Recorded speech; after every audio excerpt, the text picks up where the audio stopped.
Succession de Paul Biya, Franck Biya décroche enfin un poste à Etoudi, voici les détails.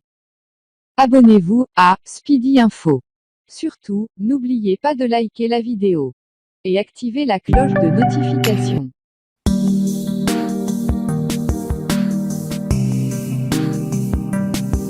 Pour les détracteurs du président Biya, ce dernier nous prépare un coup à la Bongo en commençant par rapprocher son fils Franck du cercle du pouvoir. C'est mal connaître ce vieil homme insondable et imprévisible. Rapprocher d'Etoudi Franck Biya n'est probablement qu'un moyen de brouiller ses véritables intentions. Offrir à ses détracteurs de quoi s'occuper à moudre comme d'habitude pendant qu'il prépare silencieusement son départ. S'attendre à une succession dynastique me semble improbable si l'on a su assez à observer le spécimen Biya et ses manies.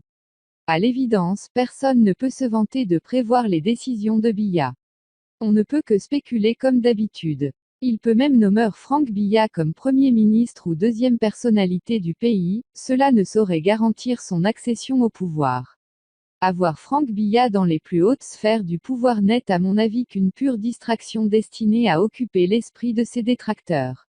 Cependant, il n'est pas exclu que son vénérable âge lui joue des tours et qu'il se retrouve à prendre des décisions inconséquentes, voire inconscients et impulsifs. Mais je ne pense pas qu'il puisse en arriver là. Je ne peux donc me prononcer avec conviction sur le destin qu'il réserve à son île Franck Biya vu que cet angle de la sénilité que ne me permet pas de me prononcer. Pour moi le président souffre de 3 défauts gravissimes, son conservatisme logistique, s'entourant toujours des mêmes gens alors le pays va mal d'une part à cause de ces personnes. Avoir déclaré la guerre aux Nozo de manière impulsive. Puis de penser qu'il peut redresser le Cameroun alors même qu'il est au crépuscule de son règne et des avis.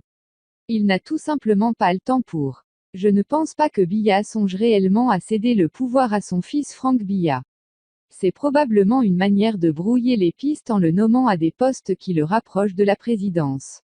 Il n'en est rien. Le Cameroun ne vivra pas une situation à la gabonaise, voir un Biya remplacer un Biya à la tête de l'État. C'est encore un de ces coups du vieux lion destinés à distraire la galerie pendant qu'il nous prépare autre chose.